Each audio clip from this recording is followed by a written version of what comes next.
today. So what will shape the tomorrow? If our ancestors from 1900 could look at us today, what would our ancestors think of us?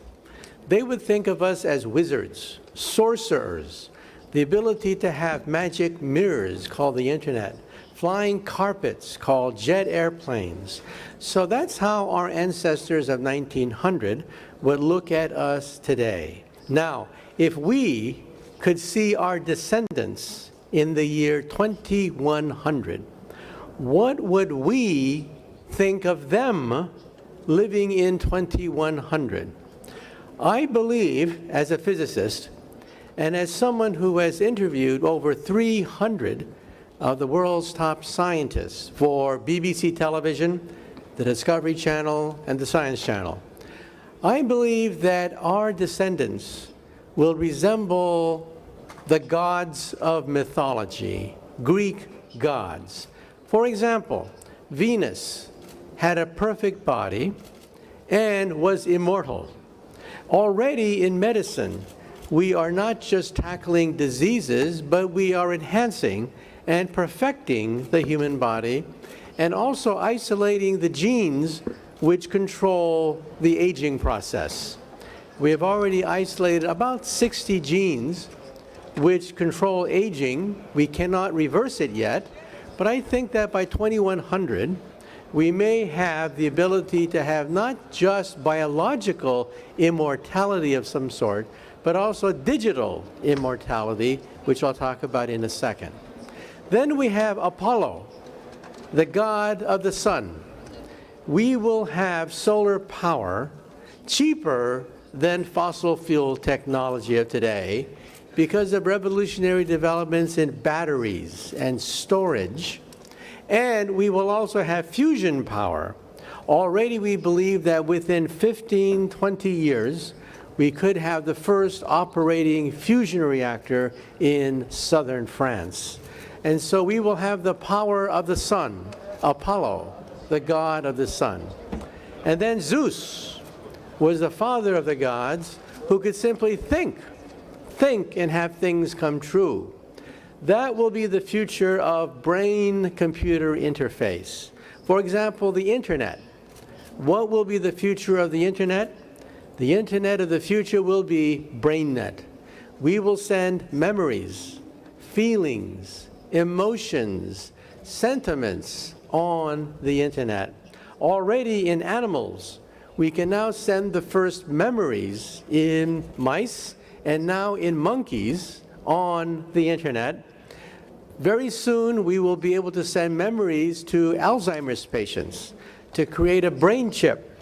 You will push the button and memories come flooding into your hippocampus.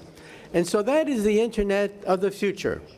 When we send emotions, feelings, thoughts on the internet, and this is going to change everything.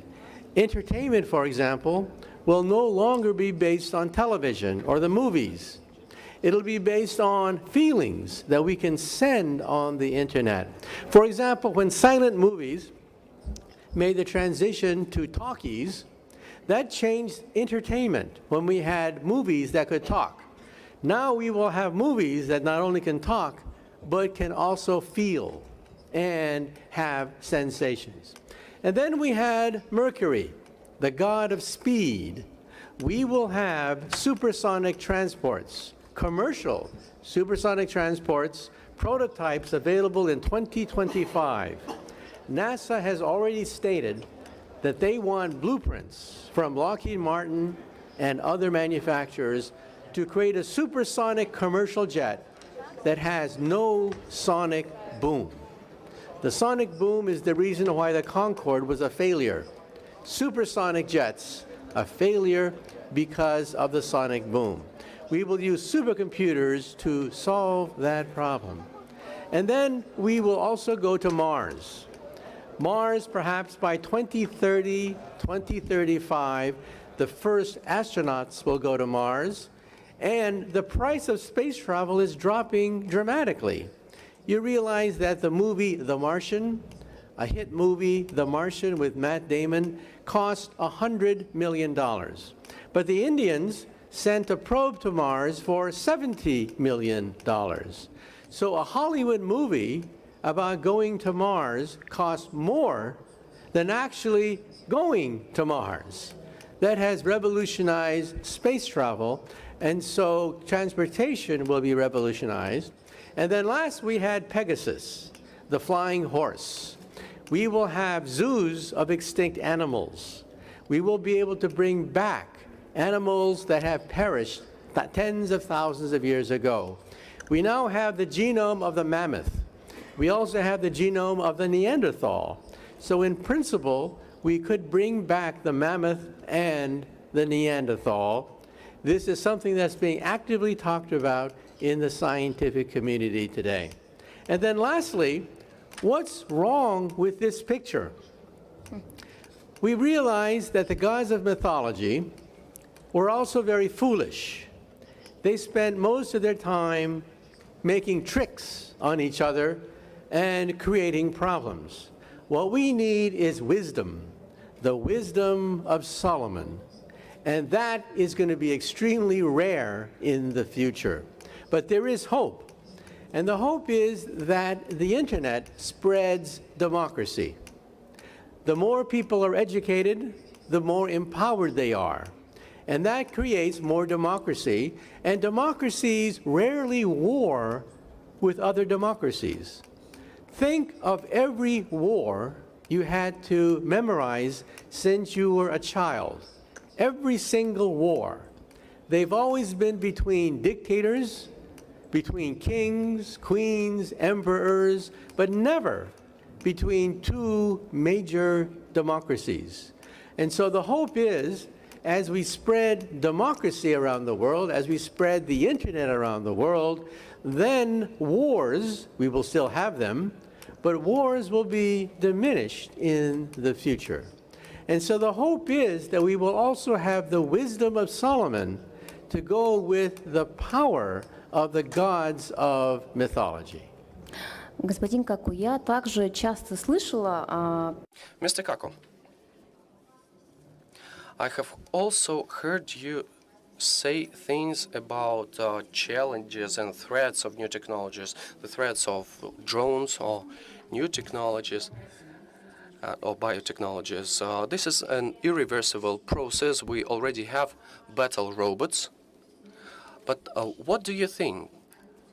The technologies of the future, will the humanity use them for bad, like the nuclear bomb, or for good? Well, any technology is a double-edged sword. Any technology, one side of the sword, can cut against disease, ignorance, poverty, illness. The other side of the sword can cut against people as well. And so we have to make sure that we control this powerful technology. The three drivers of wealth generation in the near future will be: 1, artificial intelligence; 2, biotechnology; and 3, nanotechnology. A combination of these three technologies will generate enormous wealth and prosperity in the future. But let's not be naive. There's also the problem of nuclear proliferation, global warming, and the possibility of germ warfare. And so these are three technologies that could negatively impact on humanity. Not to mention that we have to worry about artificial intelligence.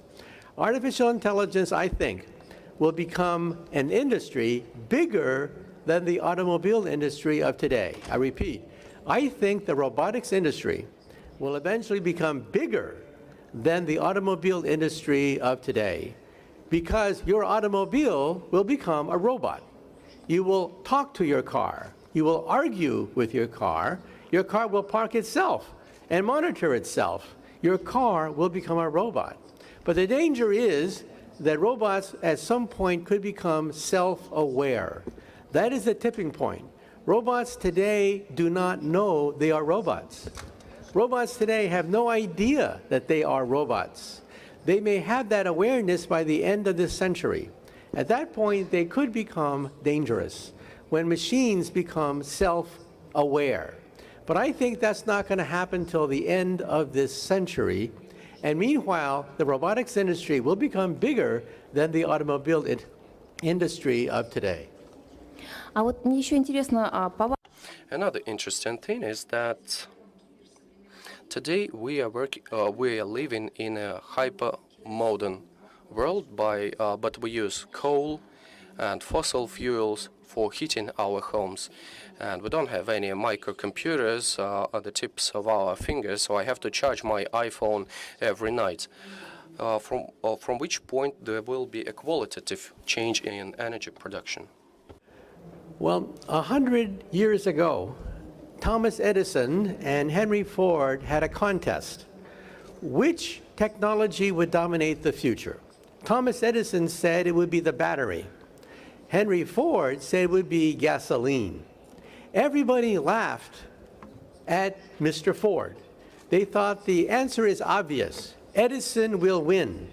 Because who wants to have a gas station on every block? Gas explodes. It creates fires. People will die every day if we have gas stations everywhere. Well, we all know who won the bet.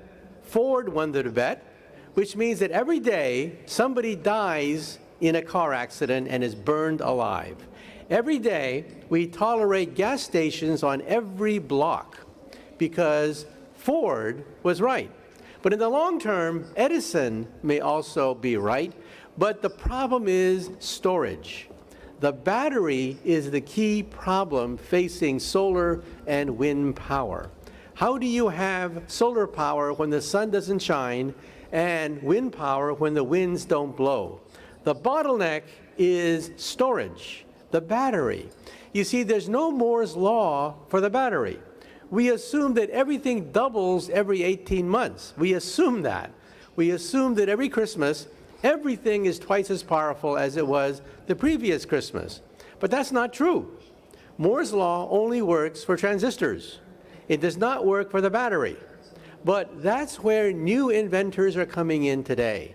Now, for the first time in 100 years, hundreds of inventors are pouring resources into the battery. That is the bottleneck that has prevented us from having a solar age and renewable technology in our backyard. So the price of batteries has gone down 7% per year. That could eventually open up a new era of energy. Я еще хочу немножко поговорить о том, что будет с нашим обществом, на какие пласты она будет делать. I also would like to talk about what can happen to our society. We have an entrepreneur in Russia who is like a Russian Elon Musk.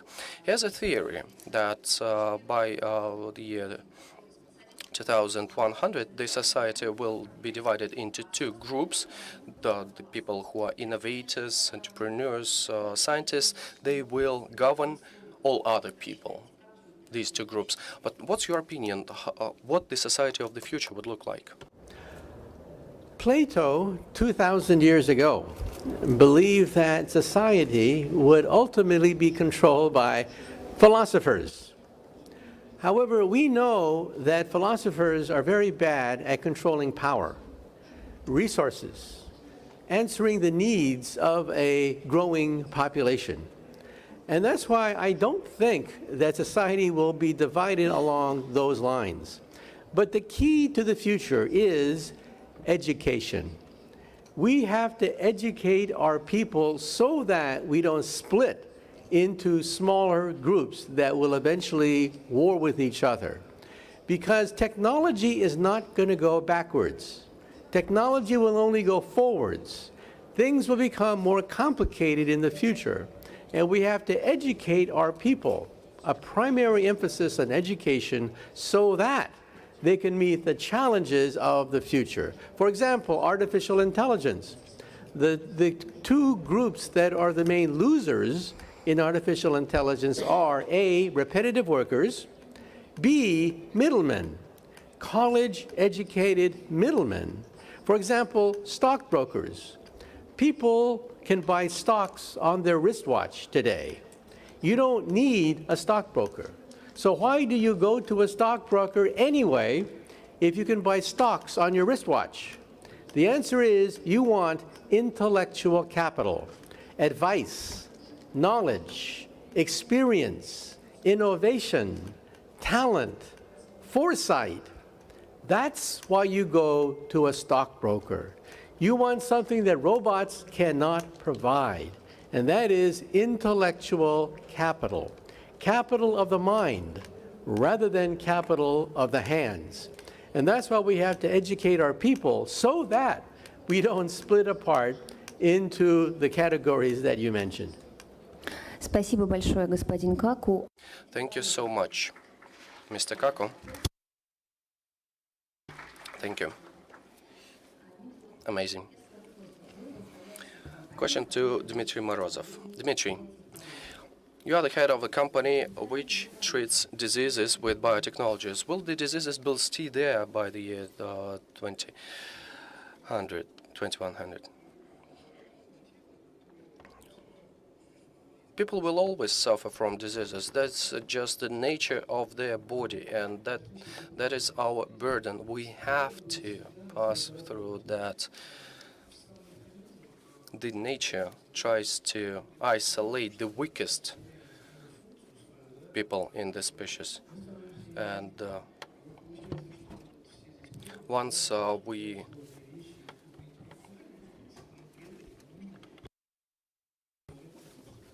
And if people cannot give birth to children, the nature doesn't need them any longer. And we see that on the examples of the people we like, the people we love. They are weeded out by the nature. And we seem to lose in this battle against diseases, and the nature will still weed us out. Especially if we believe into Darwin, it says that the primates have a very short lifespan, and we have already depleted our lifespan, and we just live now. With your permission, I'll have some questions on this point, this never-ending struggle against death, this desire to live forever. Recently, I spoke to Mr. Churchill, a biologist, and we discussed the system that allows to change DNA, that changes DNA on its own. So you think that people will be able to change the color of their eyes, shape of their head in the future? Of course, plastic surgery originally was aimed to correct some deformities. Will humans be able to change their outward appearance on their own?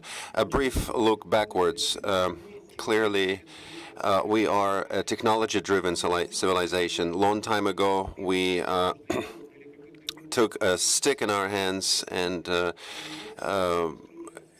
threw it at an apple, got the apple.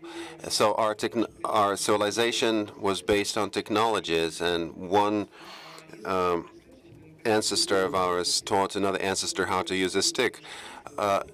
What if an ancestor of ours had telekinetic capabilities, and he could remove the apple from a tree just by a force of thought? If that were the case, we would probably follow a completely different route of development, not a technology-driven civilization route. So all these things which we're doing now is actually preconditioned by our development route. And with the help of various technologies, we are studying nature, and we are treating it respectfully. We are trying to apply our technological knowledge, our knowledge of the nature of things, in order to understand, to grasp things which are ungraspable, incomprehensible. So we are we're not in alliance with nature, but we are an outside observer. We're observing the nature, and we try to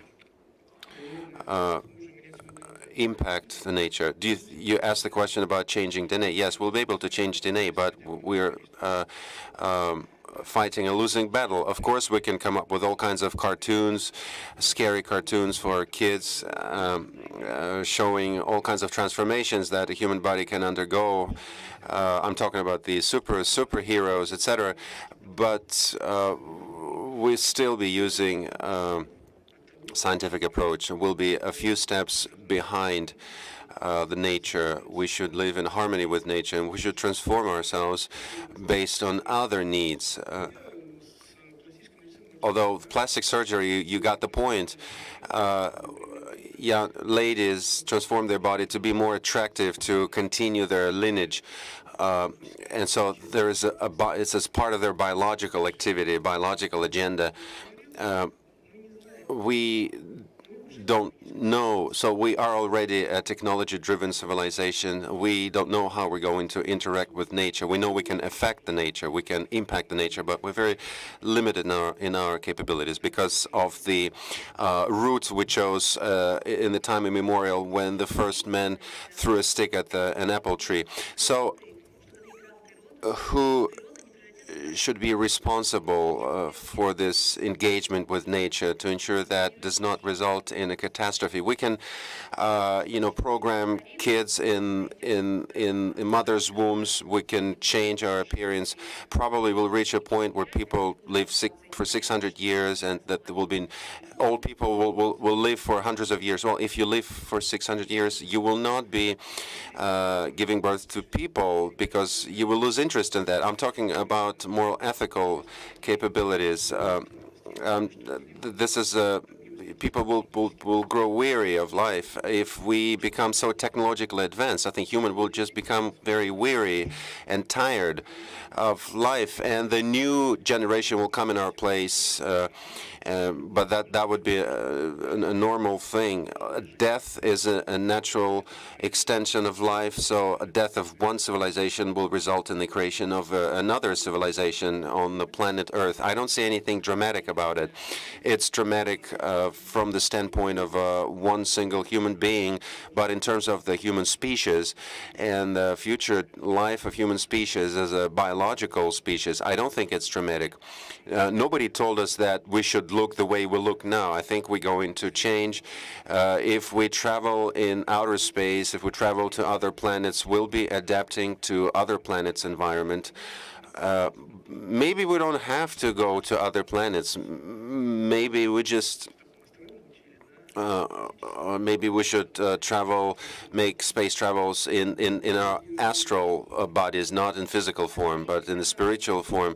Okay, if we throw a look at the medicine, because there are many people that need medicine. They cannot afford those medicines because they don't have. We don't have vaccines against cancer or AIDS. There are, medicine barons or magnates that jack up medicine prices. Do you think the development of technologies will overthrow this process? But you think that biotechnologies will still be the realm of the rich, the stomping ground of the rich? Well, I think the world is an unfair place. That's the way it was created from day one. I don't believe in this universal fairness. I still don't believe in that. So the world is an unfair place. It's part of the human nature. So the things you're saying, that's the fact. And there are medical barons, so to say, and high-tech treatments are something the rich people can afford. But we can choose the vector of development.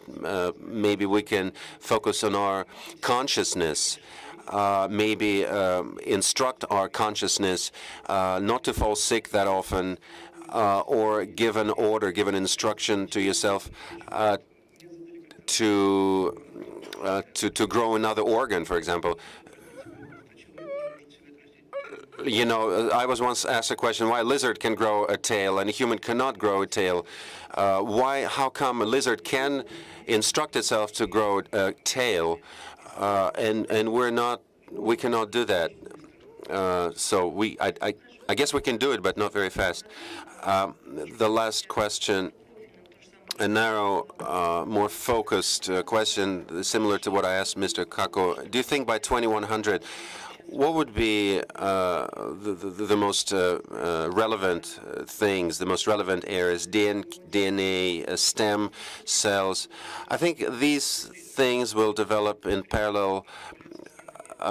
Maybe gene tampering with genes will come to the forefront. Maybe cell technologies. I'm certain that there will be a time when we have nanobots in our bodies taking care of our bodies. But the technological civilization and our gaps in our understanding of nature will always be larger than our technological advancements. We are comprehending nature through technologies, and this actually defines the future course of our development. There's nothing else. Naturally, we're going to improve techniques, methodologies. We'll be applying scientific approaches. That's the route we're going to move on. How are we going to treat cancer in 10 years' time? We know how we're going to do that, because all modern the drugs and medicines that will be effective in 10 years, they're already being developed now. So maybe what is a cancer? I mean, maybe it's a natural way to part with life. We can part with life in different ways. We can, come down with cancer. We can be run down by a car. All of us will die. So maybe it's just one of the ways to leave this world. Thank you, Dmitry. Of course, we're going to ask our fellow panelists on this, but I have a question to Dmitry Mednikov first. Mid-last century, what were we doing? We were sending people to outer space. What are we doing now? We are designing thinner smartphones and tablets. You think that technologies in 70, 80 years' time will still be meeting the needs, the urgent needs of the people? Or do you think we'll be setting for ourselves some super objectives, super goals, like Gagarin's first trip to space? Well, thank you very much for the question. I would like to thank my colleague, fellow panelists to the left, who described the world of the future through through the metaphors of the ancient world, the perception of the world through the eyes of the Hellenistic theory, through the philosophical comprehension of this civilization. That is another example of the fact that the greatest minds among our panelists, even the greatest minds, resort to the notions and concepts which are 2,000 years old. So the world we're living in now actually was created 2,000 or 3,000 years ago, and in our fantasies we cannot step outside these boundaries. The investments to be made, developments to be had, will first and foremost be based on fantasies, so that the subjective world in which we're existing, the world of physics, medicine, the world of space, and the world of tablets will become broader. In order to imagine a person, a human being, living comfortably in this new world, to imagine a person that is more interested in space exploration rather than a brand new tablet or a thinner tablet. Investments in human capital, investments into new ways of perception, in transformation of consciousness. I think that would be the thrust of technological development in the future. For the time being, technologies, we need them to reduce the amount of time a person spends on this or that physical labor, so labor automation, the freeing up of human time. I think it's more simple than developing humans, human beings, and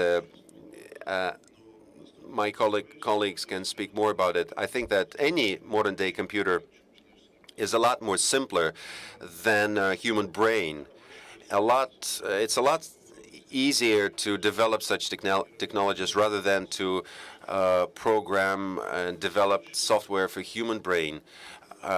But I think that using the capabilities of a human brain as its computational capabilities and capabilities for fantasy making will be used in the future. I agree with you, and Michio is right that whatever's happening to us, it was already made up long time ago. So we created robots. We first thought about robots, android robots. They've become a reality.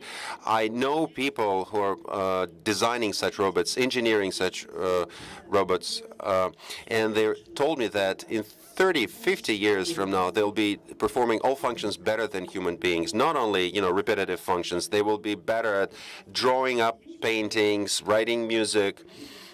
So the things which human beings believed were the realm of human intelligence or human soul, no, they're saying that robots will be better at all these occupations. What would happen to human beings in that case? What would be, well, the most important thing is that to prevent robots from making wilder fantasies than human beings. They will start making wilder fantasies.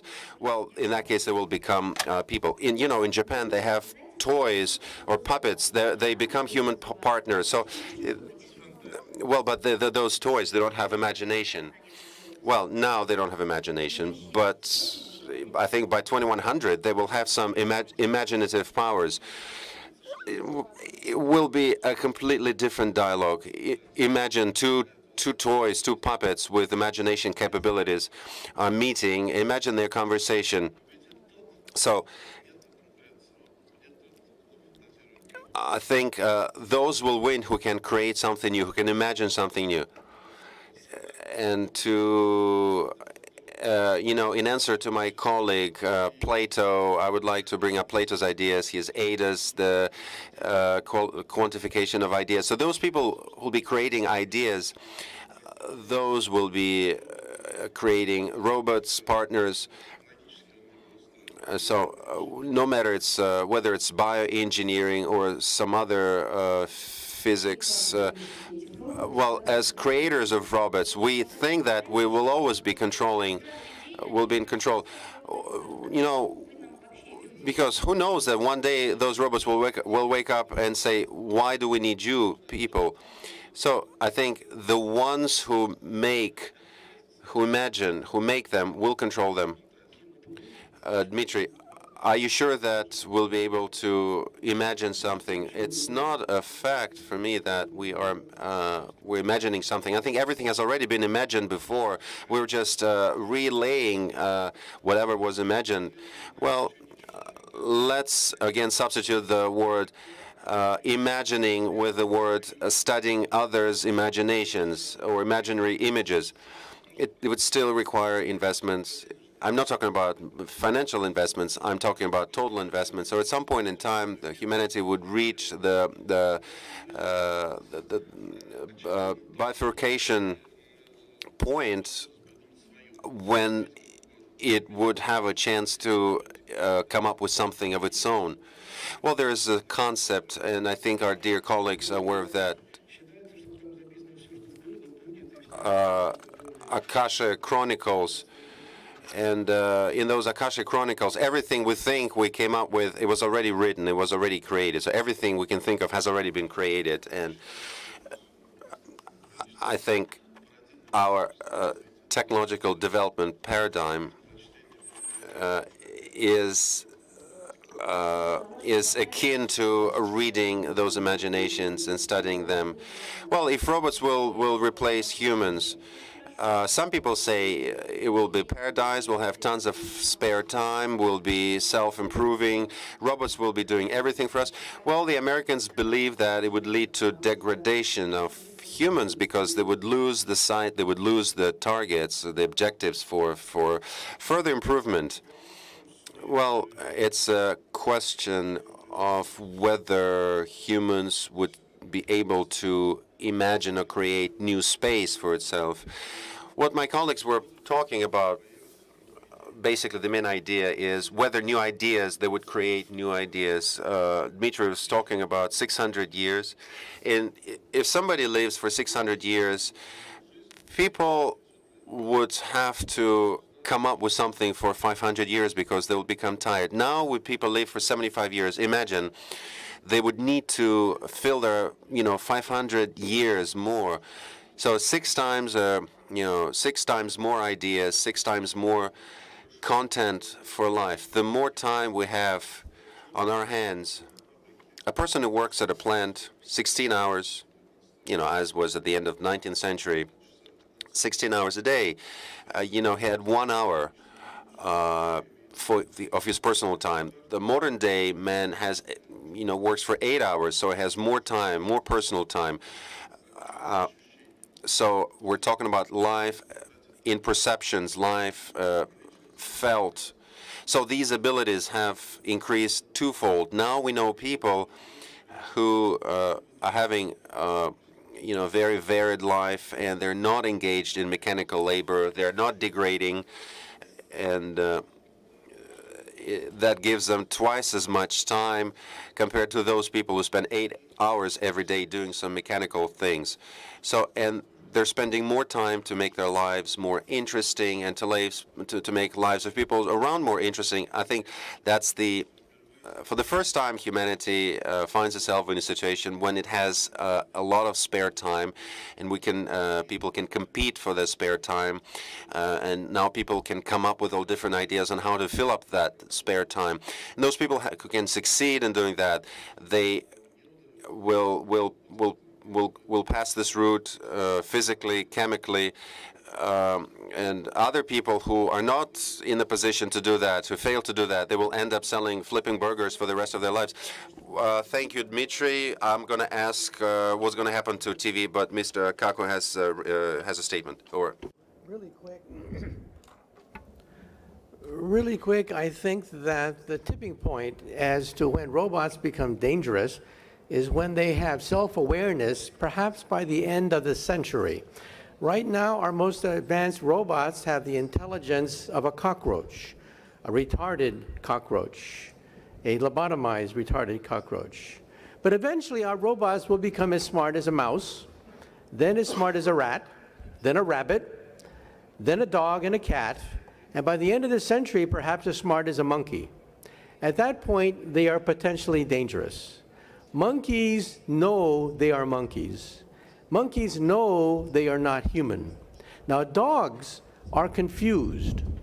Dogs don't know that we are not a dog. Dogs think that we are a dog, and therefore they obey us. We're the top dog, they're the underdog. So I think at that point, 100 years from now, at the end of the century, we should put a chip in their brain to shut them off if they have murderous thoughts. That is a fail-safe mechanism. But that's only temporary. Because then what happens when robots become so smart, they remove the fail-safe system.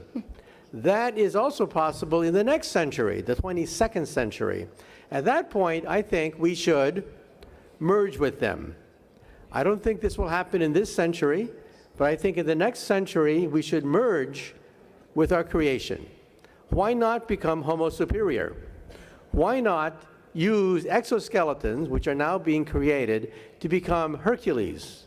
That is the power of the gods. So in other words, one option, instead of fighting off the robots in the next century, is to merge with them, to become superhuman. Будет ли у нас Well, we have a choice whether to fight or to merge with them. I personally think we will have a choice because there's plenty of time. We realize that this is not going to happen anytime soon. Our robots are as smart as bugs right now, and we have many decades before we have to worry about this. If you put a bug in the forest, a bug immediately knows where to find food, how to hide, how to find mates, how to find shelter. A bug can do this. You put our most advanced robots in the forest, and what do? They get lost. They fall over. That's how primitive we are with robots. So we have many decades to plan for the time when robots become self-aware, and beyond that, whether or not we should merge with them. Now, some people think that the idea of merging with robots is repulsive, because it means that we're going to be a brain inside a vat of liquid. No, I don't think so. I think that we will want to preserve our basic shape, we'll want to preserve who we are, but we'll have, in addition to that, exoskeletons giving us super memory and superpowers when we feel like. But we will look pretty much the same as we do now. Скажите, пожалуйста, Correct me if I'm wrong, but so if we decide not to merge with robots, I want to ask you the same question as to Dmitry. Will robots develop themselves? And their intellect will develop, and at one point they will say, we no longer need you, human beings. Well, there is something called the singularity, the point at which robots can create robots of higher intelligence. We are far from the singularity today, but one day it could happen that robots will have babies, and these babies are smarter than the parents, and this process can rise exponentially fast. So rather than fight this, I think we should begin the process of perhaps merging with this technology and enhancing ourselves rather than fighting off what could be inevitable. Now, this is not going to happen, I don't think, in this century, but I think our descendants will have the democratic debate as to how far to merge with our technologies or become extinct. спасибо большое. Гуру. Thank you so much, Sadhguru. All the hopes are with you. We're talking about technological breakthroughs, which at some point, maybe not today, not tomorrow, will happen. But we are already moving very fast. Previously, technology breakthroughs would happen every generation, but now they happen every day. First of all, can a human brain cope with such a speed of changes? Or people would just go crazy with that? Good afternoon, everyone.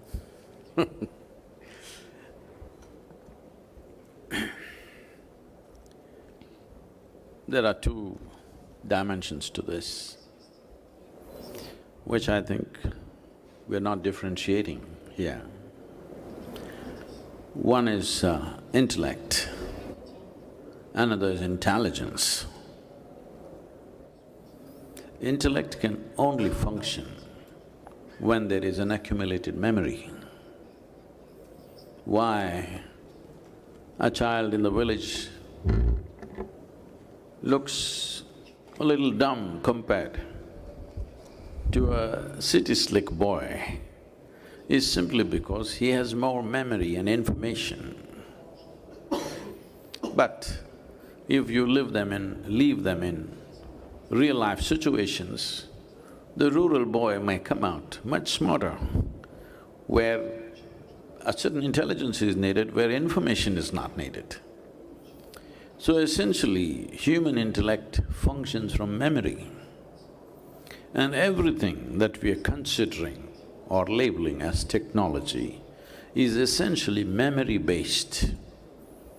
Our imagination is memory-based. Memory means recorded past, something that we already know, how we can extrapolate into a different format.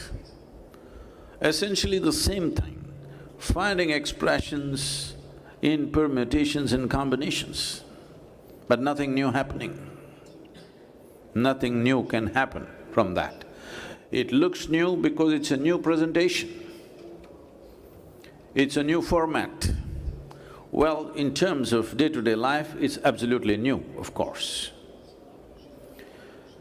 So technologically, whatever we do will lead us to a space where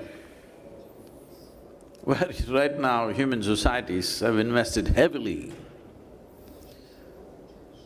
This I must blame it on the European default, because pre-Renaissance,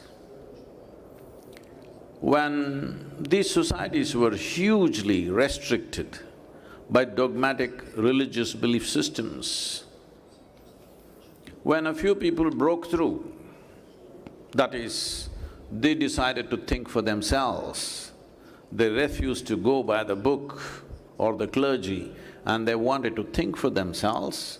And when they thought for themselves, the amount of freedom that it gave them, they thought this is liberation. Because of this, from worshipping God to worshipping human thought became the mode. Since then, we call this scientific development. But essentially, human beings have started worshipping their own thought. What I think is more important than my very existence. Because of this, every capability that we get, we have been using it against ourselves and every other life, simply because our thought is again a manifestation of the memory that we carry. If you allow me a few minutes, we, in the Eastern cultures, in yogic culture, we look at human mind as 16 parts. These 16 parts can be categorized as 4 basic segments. It's called buddhi, I'm using the Indian terminology, I'll come to English. Buddhi, ahankara, manas and chitta. What this means is, buddhi means the intellect. Intellect, if we have to use an analogy, it is a knife. All of you, I'm sure, you would prefer to have a sharp intellect rather than a dull one. Yes? Hello? You must choose, I'm going to bless you. Sharp intellect or a dull one? Sharp. So essentially, it is a cutting instrument. So we have a knife in our hand which gave us a certain access to knowledge because we could dissect whatever we want. This is the nature of human intellect. Whatever it is given to it, it will dissect and look at it. Everything is dissected, including human nature. But by dissection, you will know certain things. If I dissect you, I will know where your heart is located, where your liver, kidney and spleen is located and what's its condition. But I will not know you by any sense. When I say you, I am not talking about your thoughts, your emotions, your ideologies, that also can be known by dissection. We call this psychoanalysis, that's also dissection. But you will not know the nature of this life by dissection. There is no way to know that. So you're using a knife to stitch. You will leave life in tatters. So knife is useful for cutting. So this knife of intellect is a powerful instrument of survival, not an instrument to know something that is beyond your present level of perception. By dissection, you know certain things, but it is not beyond your present dimension of perception. Because this knife is useless without the bank of memory that you already have. What connects you to this bank of memory, which we call as manas, which is a silo of memory, is a dimension called ahankara, which literally means identity. This is where misuse of technology is happening because of our identities. The moment you identify yourself with something, your intellect will ceaselessly work towards protecting that identity. Either with our species or with our gender or with our nationality or race, religion, caste, creed, 1,000 other ways. Whatever is the nature of your identity, that is how your intellect will function. That is one care we have not taken in our education systems, in raising of our children. What is the identity? Because we need small identities to fight other people. We have been engaged with this forever. Anyway, leaving that aside, the manas is a silo of memory. This one thing I will subdivide for your understanding. We identify 8 different types of memories in the manas. This is called elemental memory, atomic memory, evolutionary memory, karmic memory, articulate memory, inarticulate memory, and conscious and unconscious levels of memory. When I say memory, we are not thinking about just what's in your head. Right now, there is more memory in every DNA that you carry or every cell in your body than your entire brain can carry. Because you may not remember how 10 generations ago your great-great-great-grandfather looked like, but his nose is sitting on your face right now. Your body remembers. Your body remembers 1,000,000 years ago how your forefathers looked, even the skin tone, it is not forgotten. So the amount of memory that the body carries is phenomenal. Memory is not just that dimension of memory that you can consciously access. There is memory. Memory is the thing which decides who you are right now. It is from this context you're talking about robots becoming just like you because you understand, after all, if you build substantial memory, they'll just become like you and me. Those of you who are thinking of a robotic partner in your life, a robotic wife or husband, it's a good idea because all the time the complaint in this relationship is your partner is not the way you want them to be. So you can manufacture them the way you want. You want them mild when you want them mild, you want them wild when you want them wild, you want them to be turned off when you want them to be turned off. This is a great idea. Yes and it may become a reality. If not very soon, in some time, Mr. Kaku is more qualified to make the prediction as to when So, essentially, anything that you can build from memory can be built.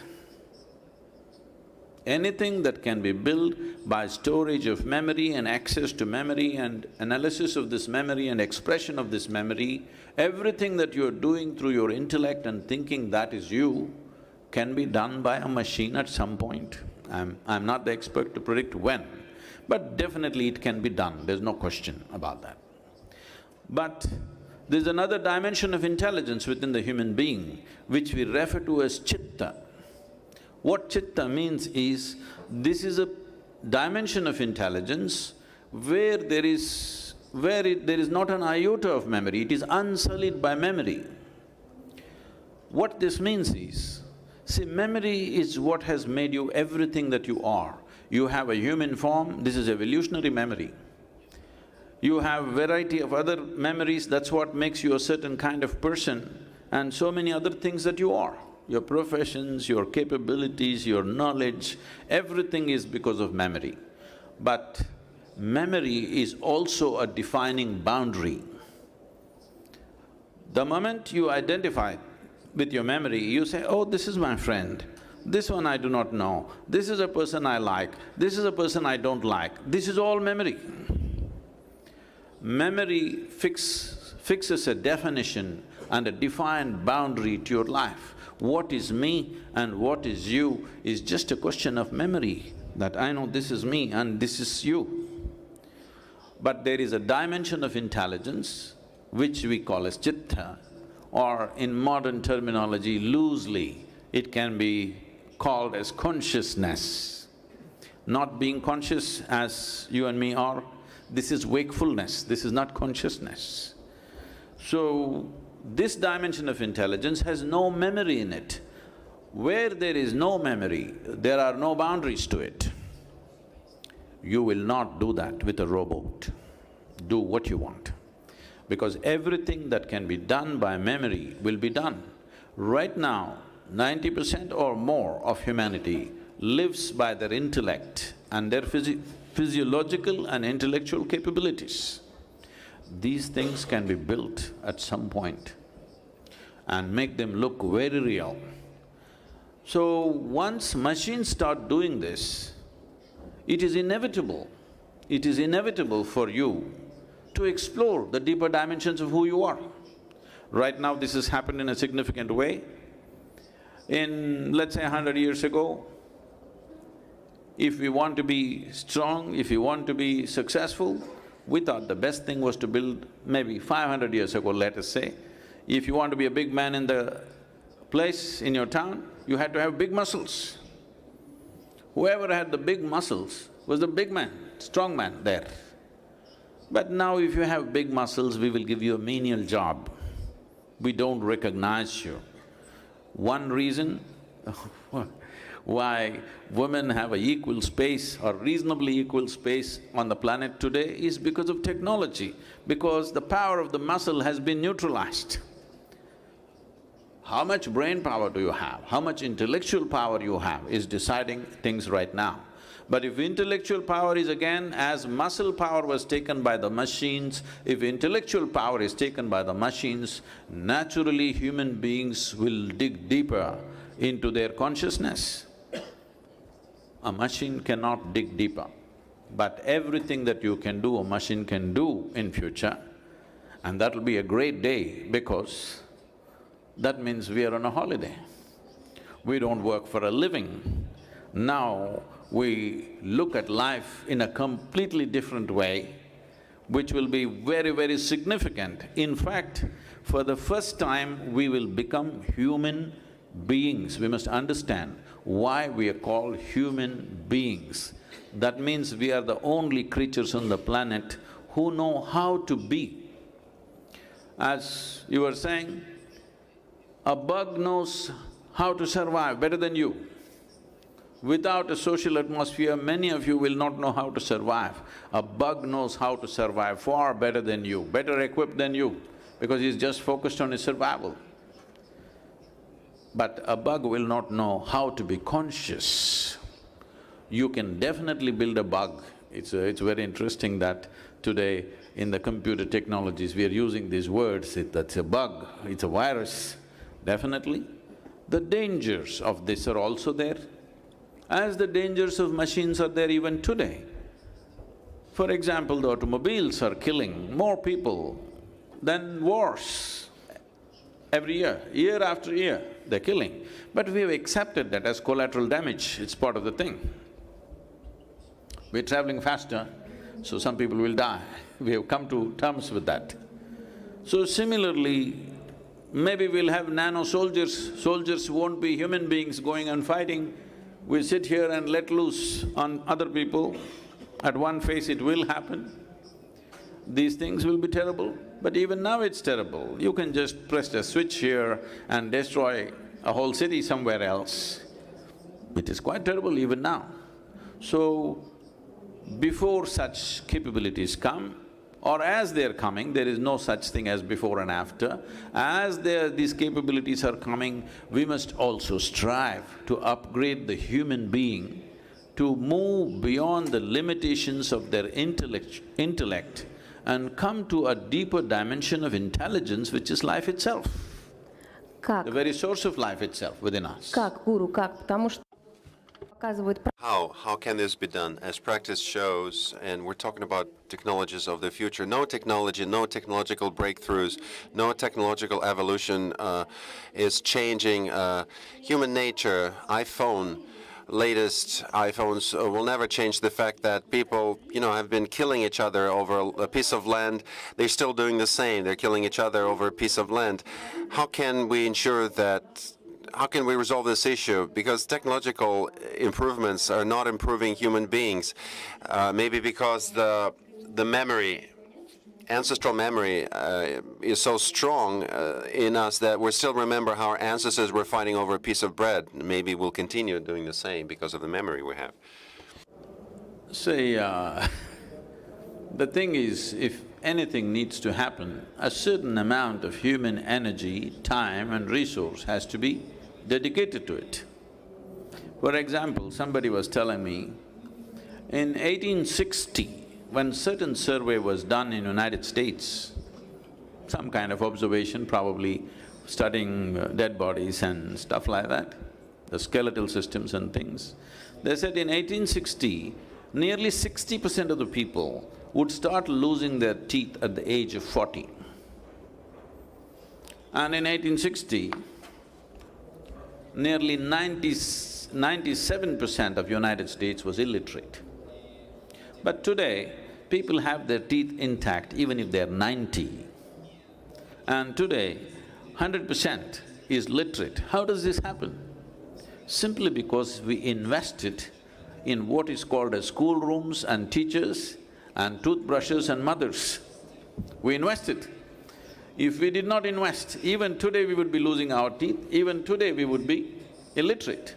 So, we have to invest in consciousness. Till now, we've been investing only in our survival.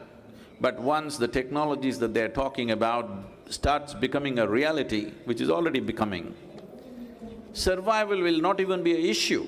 When survival is not an issue, we will definitely start investing, but the sooner we invest, with less aberration, we can move into these new possibilities. As Dr. Kaku said, it's always a double-edged sword. Which way are you going to use it depends on who you are, isn't it? So whether your identity and your experience is very exclusive or your identity and experience is very inclusive, this will determine which shape and in which way the sword will swing. Спасибо большое. У нас есть время, что… Thank you so much. We still have some time left for the questions from the audience. Does anybody have any questions? Members of the audience? No questions from the audience? No, there is one. For your really fruitful visions shared with us. My name is Konstantin Sonkin. I'm CEO of a startup and a researcher in the field of neuroscience. And my question is to Michio. Dr. Kaku, please, you shared with us your long-term vision about neurocommunication and brain-computer interfaces. But may I ask you about like short-term goals for us, for developers, what to develop first of all to contribute to daily life of a large population of consumers to increase the level of life of humanity. Thank you. You ask a question, what are short-term goals in terms of brain-computer interface? Well, first of all, in the United States, the driving force behind this technology is the Pentagon. The Pentagon has given $150 million to create exoskeletons to bypass the injured spinal cord of soldiers wounded in Afghanistan and Iraq, so that the human brain directly communicates with an artificial hand, an artificial leg, and can walk. And if you saw the World Cup soccer games 2 years ago in Sao Paulo, Brazil, the man who kicked the football, initiating the Sao Paulo games, was totally paralyzed. He was a quadriplegic. He could not walk. But at Duke University in North Carolina, they put a chip in his brain to hook him up to an exoskeleton, and he kicked the football. So the immediate gains is for people who are injured in football accidents, car accidents, injuries of the spinal cord, injuries in warfare, to create an artificial body controlled directly by the human brain. Now, my colleague Stephen Hawking, the physicist who died recently, lost control of his fingers and vocal cords, but he could still communicate. And how? Because his brain communicated with a chip, a radio in his glasses. That chip picked up radio from his brain, converted it to electricity to a laptop computer, and Stephen was able to think and write. So by thinking, he was able to write books and communicate with the outside world. So here's an immediate benefit for people who are paralyzed, their spinal cord is no longer functioning, they are disconnected from the world, and this will also make possible a brain chip for Alzheimer's patients, because we can now upload simple memories in mice and also in monkeys. Simple memories can now be put on the internet. This means that we want to create a brain pacemaker for Alzheimer's patients so that memories can come flooding into their brain. And the Pentagon, again, recently gave $50 million to create a memory chip for soldiers, but also for Alzheimer's patients. And so here we have an immediate market for people who are afflicted with injuries, spinal cord injuries, as well as the aging process, to allow them to bypass the spinal cord, to access memories that they've lost. And here is a market for companies that can utilize this to make money, to create products to alleviate human suffering. Пожалуйста.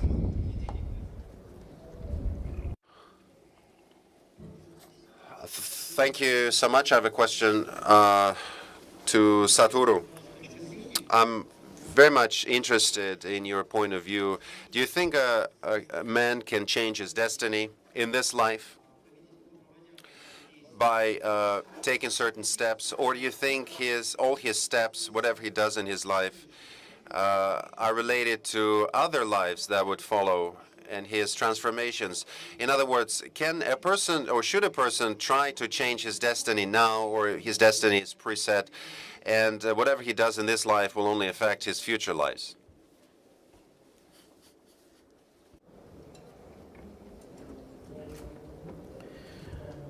What generally people are calling as destiny is what they largely create unconsciously.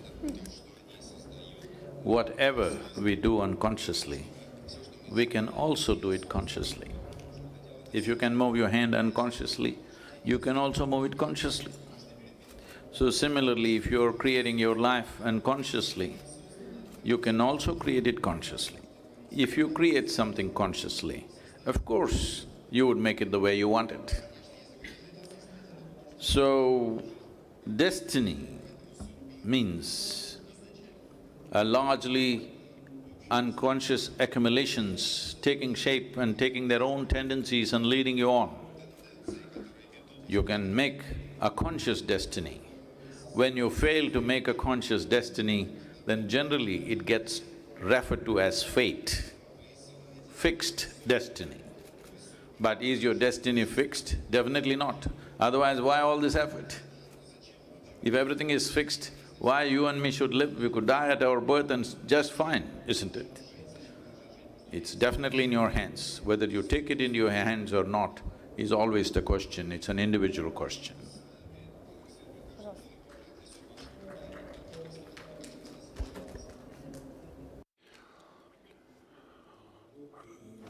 Abdul, entrepreneur, I have a question to distinguished Sadhguru. My question is as follows.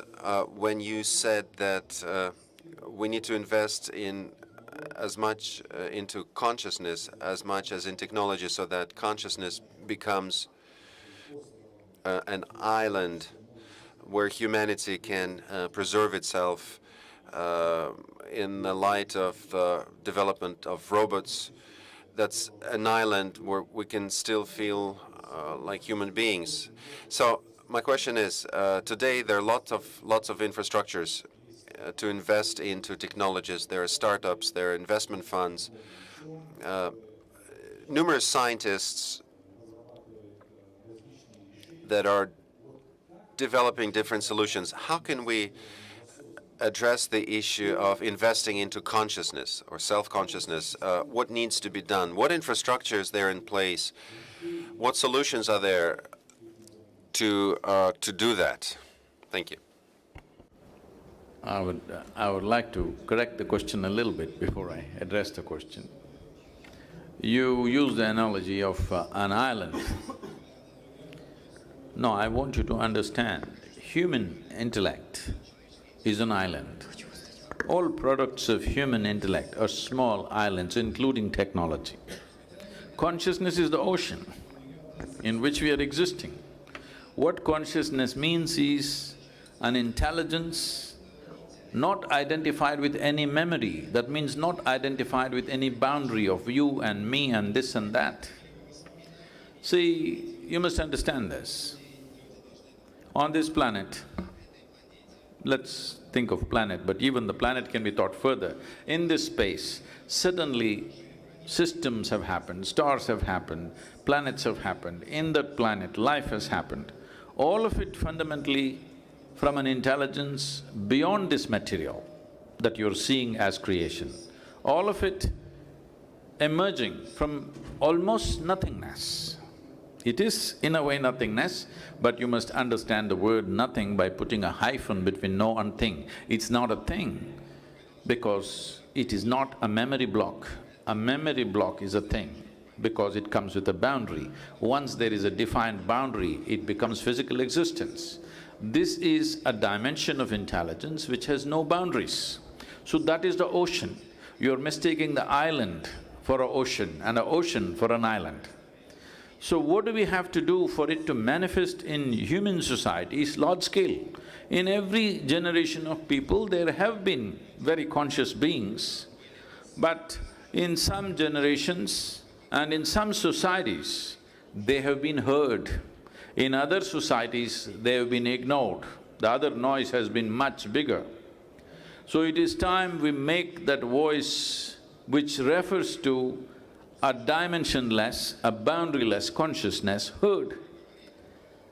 And methodologies as to how to become conscious, as there are technologies to create well-being in our surroundings, there is a science and technology to do the same within us. So, this is not today's thing, this has always been there, it's as old as humanity. But in some generations it is heard loudly, in some generations it sinks, and accordingly human well-being rises and sinks. Any amount of technology, if you don't know how to be, you still are not well. See, look at our own state right now. As a generation of people, we know more comfort and convenience than any generation ever knew in the history of humanity. Our life is far more comfortable. No generation ever knew these kind of comforts and conveniences. But can you claim you are the most joyful and fantastic generation ever? No. People are becoming neurotic. I am not saying we're worse than other generations, but we are not significantly better for the amount of toll we have taken on every other life to have what we want to have. So, your technologies will bring comfort and convenience, will not bring well-being. It's time to focus on that, because already we are at a place where technology is going through the ceiling, we are not matching up. It is like, right now, your well-being is still determined by what's around you, not what's within you. So this doesn't mean love thy neighbor, be like this, go be a good person, be a noble person, this is not about that. Your body and your brain should take instructions from you. If your body and your brain take instructions from you, would you keep yourself healthy and blissful every moment of your life? I'm asking you. If you had a choice, definitely you would. So obviously your body and your brain is not taking instructions from you. This means you're not conscious enough. So we have to invest in that direction. One thing is, if you walk through this city, I'm sure there are hospitals, there are schools, there are toilets and there is everything. But do you have a place where there is a place for people to meditate? There's no such thing. Eastern societies invested heavily in the past in that direction, but today they are also emulating the West and trying to compete with them, losing out on this. But the need for inner well-being will become very strong in the next 20-25 years when technology starts doing most of the things that you're doing and you don't know why you exist. Then the need for well-being becomes super strong. So, if we want to be ready for that day, it's very important that we invest both physical infrastructure and human infrastructure, which focuses on the innermost core of who we are. Позвольте, я задам последний вопрос, адресован вам, господин Каку. Я очень